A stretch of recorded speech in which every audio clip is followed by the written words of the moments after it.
any of the back-breaking work. And the only foreign processing plant operational in Sudan is Wagner's Meadowy Gold, despite a Sudanese law limiting ownership to locals.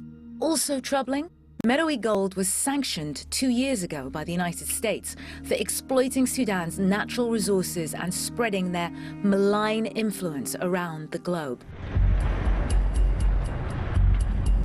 According to the Sudanese government, they officially ceased operations, but they are still here, still evading sanctions.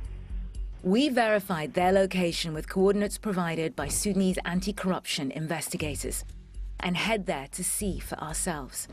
As we approach, the red flag of the former Soviet Union blows in the wind.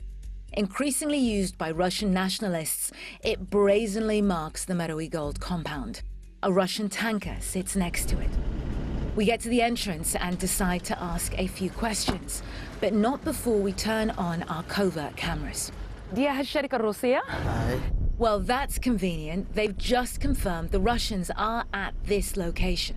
نحن صحفيين مع قناة CNN.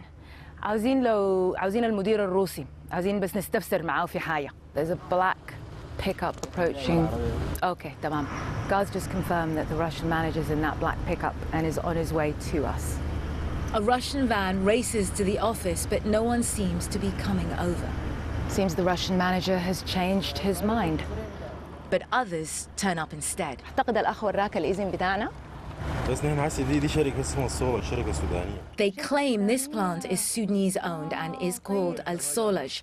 Remember that name, it's important. Al-Solaj.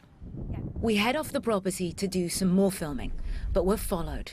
Security approaches. They want us to stop. This is public ground. This is public ground. Why is your berm stopping here? Trying to get us to move on. They're taking pictures of us, of our license plates. The reason they're so nervous, Al-Solaj is a front for the Russian company Meadowy Gold. Wagner is still operating illegally, a foreign company pretending to be Sudanese to evade US sanctions. We obtain their registration documents to prove it. The document on the left is for Meadowy Gold, the one on the right Al-Solaj. These dates represent complaints made in employment courts against Meadowy Gold. These ones from Al-Solaj are the same. Under Sudanese law, when a company's holdings are transferred, so are any judgments against it. Here you can see the judgments against both companies are identical. All they've done is change the name. Wagner, hiding in plain sight to avoid US sanctions and keep the financial pipeline flowing back to Moscow and its war on Ukraine. A dangerous business to delve into.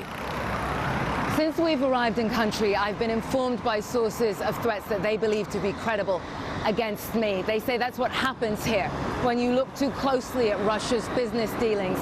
We're off to meet one of those sources, and he's asked that I come alone. Meadowy Gold is a front for the Russians, specifically for the forces of Wagner that are working to exploit gold in Sudan and its export. It's a front, it's not a company. It extracts gold from tailings, and it buys gold from the Sudanese artisanal miners. That's not legal, because the law says that any gold producer is supposed to report the quantity it produces to the central bank and to the Ministry of Mining, and that does not happen.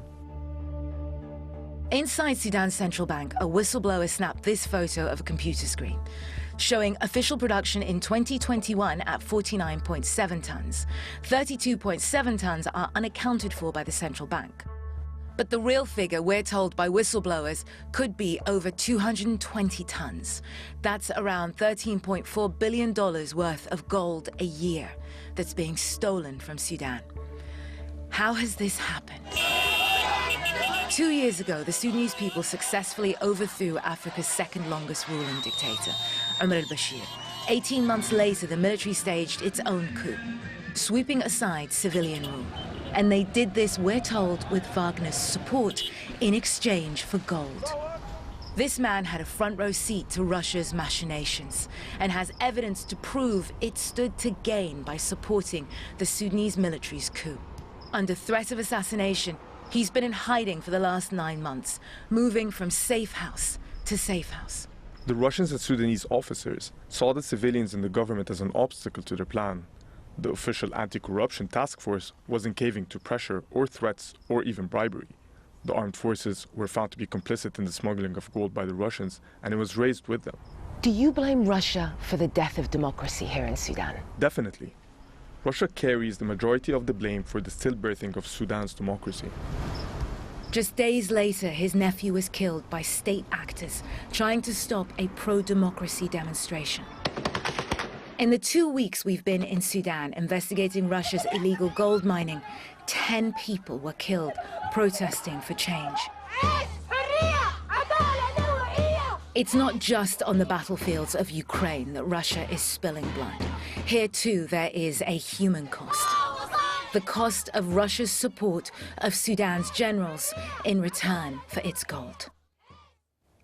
And Nema El-Bagher joins me now. What an incredible piece of journalism that you and your team pulled off there, under threat.